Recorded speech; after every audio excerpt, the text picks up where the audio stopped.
Insinyur Soekarno dikenal sebagai salah satu proklamator dan pahlawan paling terkenal di Indonesia. Bersama dengan Mohatta, mereka berdua dikenal sebagai pendiri atau Founding Father Republik Indonesia. Ia sangat berperan penting dalam sejarah bangsa Indonesia, khususnya mengantarkan Indonesia meraih kemerdekaan. Soekarno dikenal sebagai Presiden pertama Indonesia. Ia yang juga dikenal sebagai orator ulung serta pencetus dari Pancasila yang kemudian menjadi ideologi bangsa Indonesia hingga saat ini. Lantas bagaimana perjalanan dan kisah hidup dari Soekarno? Berikut kisahnya. Sebelumnya silahkan klik subscribe dan aktifkan lonceng untuk tetap update di Radar Emprit, mengupas hal yang mungkin tidak Anda ketahui.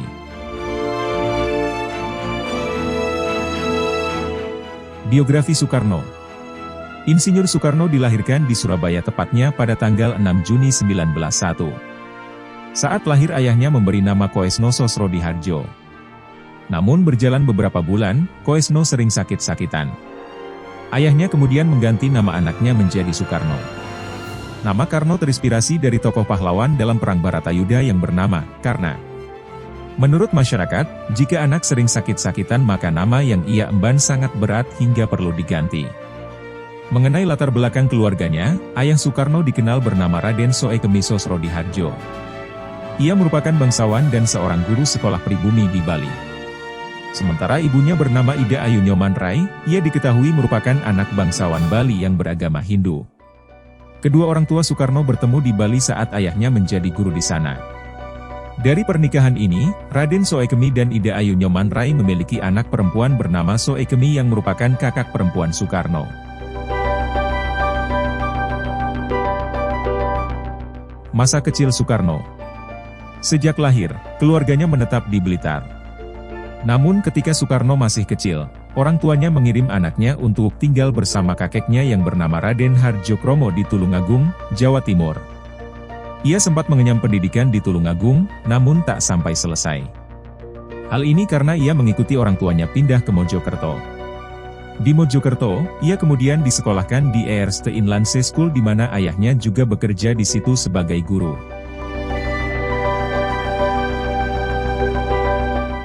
Masa remaja Soekarno.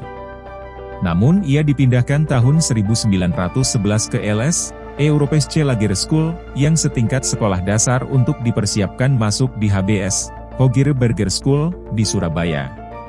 Setelah tamat dan bersekolah di HBS tahun 1915, Soekarno kemudian tinggal di rumah H.O.S. Cokroaminoto yang merupakan kawan dari ayahnya.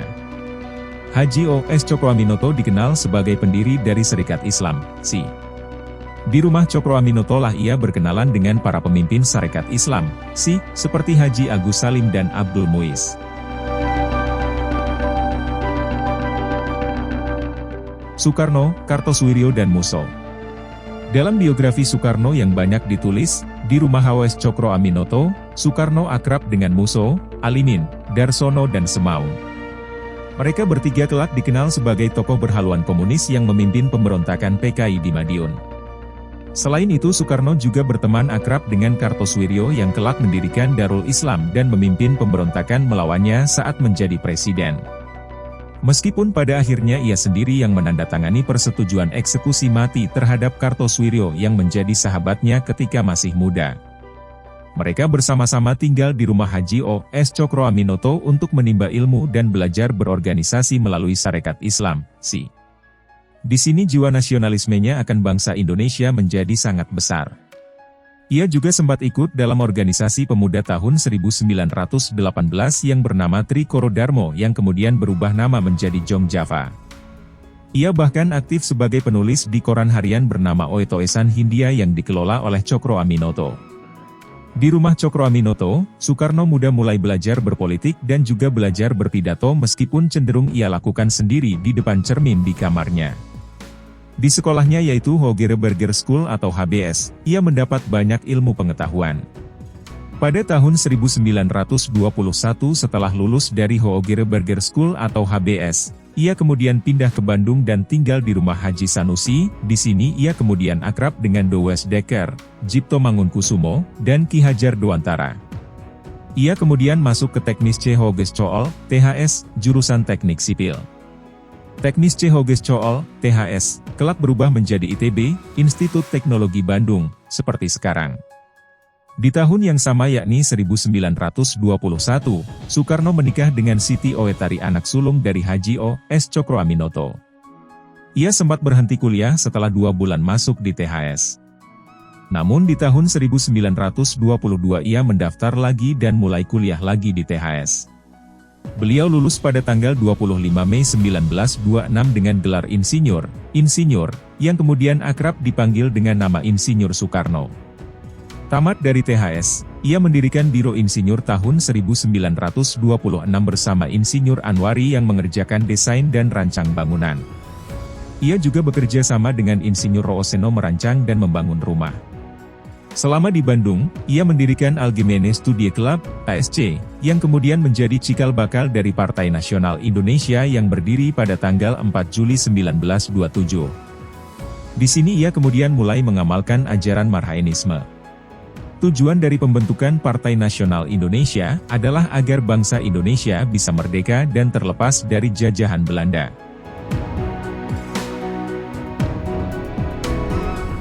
Soekarno dipenjara oleh pemerintah kolonial. Dari keberanian Soekarno ini kemudian pemerintah kolonial Belanda menangkapnya di Yogyakarta dan memasukkannya ke penjara Bancai di Bandung. Kemudian tahun 1930, ia dipindahkan ke penjara Sukamiskin. Dalam penjara ini kebutuhan hidupnya semua berasal dari istrinya yang setia menemaninya, yaitu Inggit Ganarsih yang menikah dengan Soekarno pada tahun 1923. Di mana sebelumnya ia telah menceraikan Siti Owetari secara baik-baik pada saat masih di Bandung. Inggit yang juga dibantu oleh kakak Soekarno bernama Sukarmini sering membawakan makanan kepadanya di penjara Sukamiskin. Hal itulah yang kemudian membuat pengawasan di penjara Sukamiskin makin diperketat. Dari beberapa sumber yang menulis biografi Presiden Soekarno, diketahui bahwa ia memang dikenal Belanda sebagai seorang tahanan yang mampu menghasut orang lain agar berpikir untuk merdeka sehingga ia kemudian dianggap cukup berbahaya.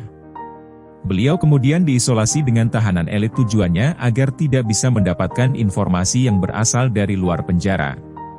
Tahanan elit ini sebagian besar merupakan warga Belanda yang mempunyai kasus seperti penggelapan, korupsi dan juga penyelewengan. Inilah yang menjadi tujuan Belanda agar topik pembicaraan mengenai bagaimana caranya untuk memerdekakan Indonesia tidak sesuai karena rata-rata tahanan elit yang bersamanya adalah orang Belanda. Topik yang biasa ia dengar sama sekali tidak penting seperti soal makanan dalam penjara dan juga cuaca. Selama berbulan-bulan di Sukamiskin mengakibatkan Soekarno putus komunikasi dengan teman-teman seperjuangannya, namun itu bukanlah hal yang sulit baginya untuk mendapatkan informasi dari luar. Akhirnya Soekarno menemukan ide baru, di mana ia menggunakan telur sebagai media untuk berkomunikasi dengan istrinya. Jika temannya mengalami musibah atau mendapat kabar buruk maka telur yang dibawa oleh istrinya adalah telur asin. Itu pun beliau hanya dapat menduga-duga sebab ia tidak tahu secara pasti apa yang terjadi di luar sana. Untuk berbicara dengan Inggit, ia diawasi secara ketat dan juga barang bawaan yang dibawa oleh Inggit dari luar penjara selalu diperiksa secara teliti. Kemudian Soekarno dan Inggit akhirnya menemukan cara yang dianggapnya paling mudah dalam berkomunikasi agar tidak diketahui oleh Belanda, yakni dengan media yang sama sebelumnya yaitu telur, di mana cara yang digunakan sedikit berbeda yaitu dengan menusuk jarum ke telur.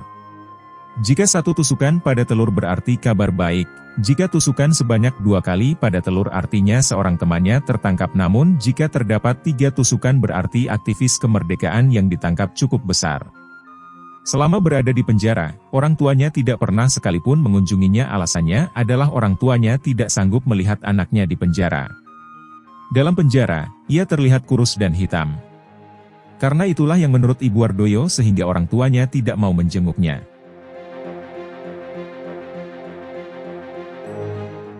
Soekarno dan Indonesia menggugat. Dalam sejarah Presiden Soekarno, diketahui bahwa kasusnya disidangkan oleh Belanda melalui Pengadilan Landraat di Bandung, ketika sudah 8 bulan berlalu yaitu pada tanggal 18 Desember 1930. Soekarno dalam pembelaannya membuat judul bernama, Indonesia Menggugat, yang terkenal. Di mana ia mengungkapkan bahwa bangsa Belanda sebagai bangsa yang serakah yang telah menindas dan merampas kemerdekaan bangsa Indonesia. Dari pembelaannya itu kemudian sehingga membuat Belanda semakin marah sehingga PNI bentukannya dibubarkan pada bulan Juli 1930. Setelah keluar dari penjara bulan Desember 1931, ia kemudian bergabung dengan Partindo tahun 1932 karena ia sudah tidak memiliki partai lagi dan ia kemudian didaulat sebagai pemimpin Partindo, namun ia kembali ditangkap oleh Belanda dan kemudian diasingkan ke Flores. Pada tahun 1938, ia kemudian dibuang ke Bengkulu. Di sini Soekarno bertemu dengan Muhammad Hatta yang akan menjadi teman seperjuangannya yang kemudian keduanya akan memproklamasikan kemerdekaan bangsa Indonesia. Di Bengkulu juga ia kemudian berkenalan dengan Fatmawati yang kelak menjadi istrinya dan ibu negara pertama. Fatmawati merupakan putri dari Hasanuddin yang mengajaknya untuk mengajar di sekolah Muhammadiyah di Bengkulu. Tahun 1942, kekuasaan Belanda di Indonesia berakhir setelah Jepang masuk menyerbu Indonesia. Soekarno yang sempat akan dipindahkan oleh Belanda ke Australia namun gagal setelah dicegat oleh Jepang. Ia kemudian kembali ke Jakarta. Jepang kemudian memanfaatkannya beserta pemimpin Indonesia lainnya untuk menarik hati penduduk Indonesia.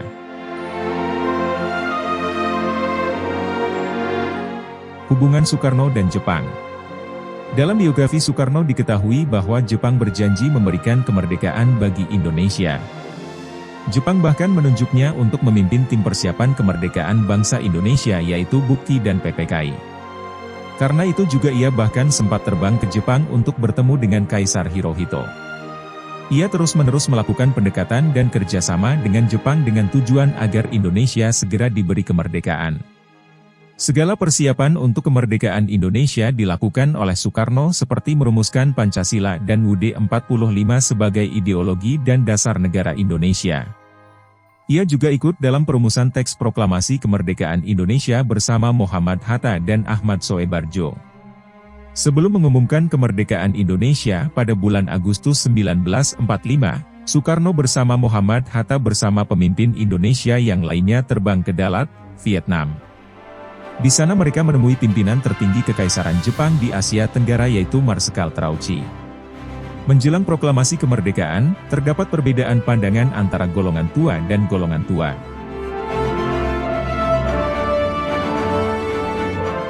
Rengas Dengklok. Penyebab terjadinya peristiwa Rengas Dengklok karena pada awalnya, golongan tua menghendaki agar kemerdekaan Indonesia dipersiapkan secara matang dan golongan muda menghendaki agar kemerdekaan Indonesia diproklamasikan secepatnya. Hal inilah yang kemudian membuat golongan muda melakukan penculikan terhadap Soekarno dan Muhammad Hatta pada tanggal 16 Agustus 1945. Keduanya kemudian dibawa ke daerah Rengas Dengklok dengan tujuan agar segera memproklamirkan kemerdekaan Indonesia dan menjauhkannya dari pengaruh Jepang. Peristiwa penculikan ini kemudian dikenal dengan nama peristiwa Rengas Dengklok. Mengetahui keduanya dibawa ke Rengas Dengklok membuat Ahmad Soebardjo kemudian menjemputnya di sana. Sultan Syahrir yang dikenal sering berseberangan pendapat marah mendengar para golongan muda menculik kedua tokoh proklamator ini menyuruh mereka membawanya kembali ke Jakarta. Tiba di Jakarta, Soekarno dan Muhammad Hatta beserta pemimpin lainnya bertemu dengan Laksamana Maeda di rumahnya di Jalan Imam Bonjol. Laksamana Maeda kemudian menjamin keselamatannya dan para pemimpin lain dan mempersilahkan Soekarno dan Muhammad untuk merumuskan teks proklamasi kemerdekaan. Bersama dengan Ahmad Soebardjo mereka bertiga merumuskan teks proklamasi kemerdekaan yang kemudian diketik ulang oleh Sayuti Melik. Presiden pertama Indonesia. Pada tanggal 17 Agustus 1945, Soekarno dan juga Hatta memproklamasikan kemerdekaan Indonesia dari penjajahan Jepang di mana pada tanggal tersebut juga diperingati sebagai Hari Kemerdekaan Bangsa Indonesia di mana Pancasila kemudian dibentuk oleh sebagai dasar dari negara Indonesia. Proklamasi kemerdekaan inilah yang kemudian membawa Soekarno bersama dengan Muhammad Hatta diangkat sebagai Presiden dan Wakil Presiden pertama Republik Indonesia dalam sejarah bangsa Indonesia. Di luar sosoknya sebagai Bapak Bangsa Indonesia, tidak banyak yang tahu jika proklamator ini pernah menikah sebanyak 9 kali. Harisma yang luar biasa dimiliki oleh putra Sang Fajar ini melalui penuturan orang-orang yang dekat dengannya. Indonesia dipimpin Soekarno. Selama pemerintahan Presiden Soekarno, Indonesia sebagai negara baru ketika itu bertahan dari berbagai permasalahan yang kerap menggoyahkan stabilitas negara Indonesia. Pertama kali dengan agresi militer yang dilakukan oleh Belanda yang kembali menjajah Indonesia setelah Jepang menyerah.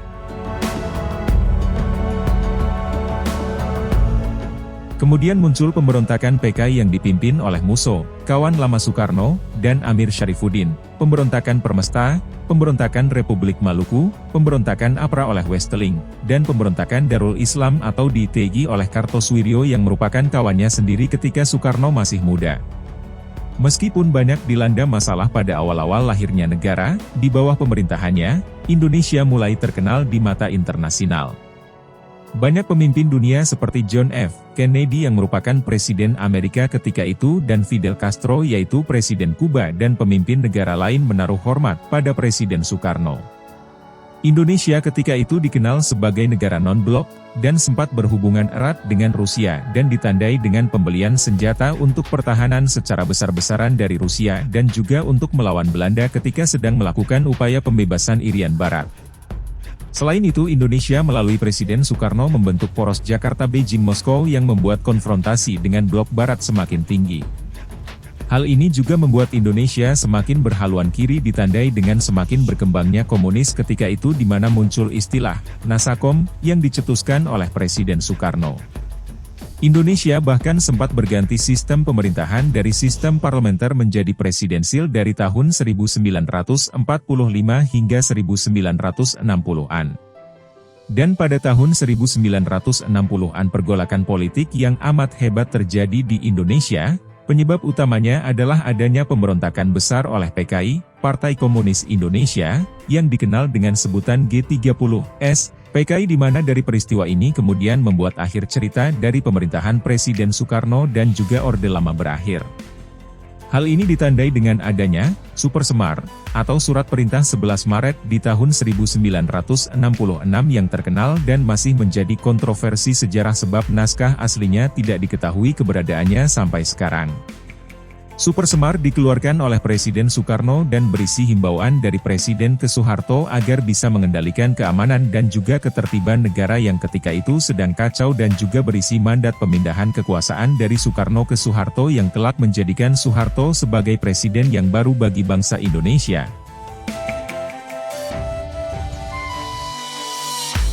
Akhir jabatan Soekarno sebagai presiden. Diketahui dalam biografi Soekarno, setelah jabatannya sebagai presiden berakhir ditandai dengan diangkatnya Soeharto sebagai presiden, ayah dari Megawati Soekarno Putri ini banyak menghabiskan waktunya di Istana Bogor. Lama-kelamaan kesehatannya terus-menerus menurun sehingga ia mendapat perawatan oleh tim dokter kepresidenan hingga tepatnya pada tanggal 21 Juni 1970. Pria yang dikenal sebagai proklamator dan presiden pertama Indonesia ini menghembuskan nafas terakhirnya di RSPAD Gatot Subroto, Jakarta. Kepergian sang proklamator sekaligus bapak bangsa Indonesia ke pangkuan yang maha kuasa menyisakan luka yang dalam bagi rakyat Indonesia pada waktu itu. Jenazah dari Bung Karno kemudian dibawa di Wisma Yaso, Jakarta. Setelah itu jenazahnya kemudian dibawa ke Blitar, Jawa Timur untuk dikebumikan dekat dengan makam ibunya Ida Ayu Nyoman Rai. Gelar Pahlawan Proklamasi diberikan oleh pemerintah karena jasa-jasanya kepada bangsa Indonesia.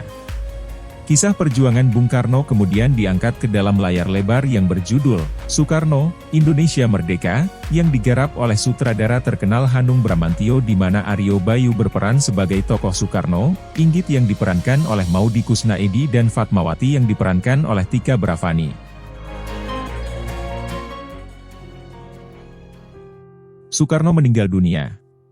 Di Wisma Yaso di Jalan Gatot Subroto ia ditahan sehingga ketika sakit ia tidak bisa kemana-mana sehingga penahanan inilah yang kemudian membuat ia menderita lahir dan batin. Keluarganya pun tidak diperbolehkan secara bebas untuk menjenguk putra sang fajar. Ketika sakit, banyak resep obat yang tidak dapat ditukar dengan obat di mana resep itu diberikan oleh Dr. Mahar Marjono yang memimpin tim dokter ketika itu. Sehingga banyak tumpukan resep ketika itu di meja penahanan Insinyur Soekarno. Resep tersebut dibiarkan saja dan tidak pernah ditukarkan dengan obat. Banyak yang mengatakan penguasa yang baru memang sengaja membiarkan Soekarno sakit dan makin parah sehingga mempercepat kematiannya. Alat-alat kesehatan yang berasal dari Cina untuk menyembuhkannya ditolak oleh Presiden Soeharto ketika itu. Rahmawati Soekarno Putri menuturkan bahkan sekedar menebus obat sakit gigi pun harus seizin Presiden Soeharto.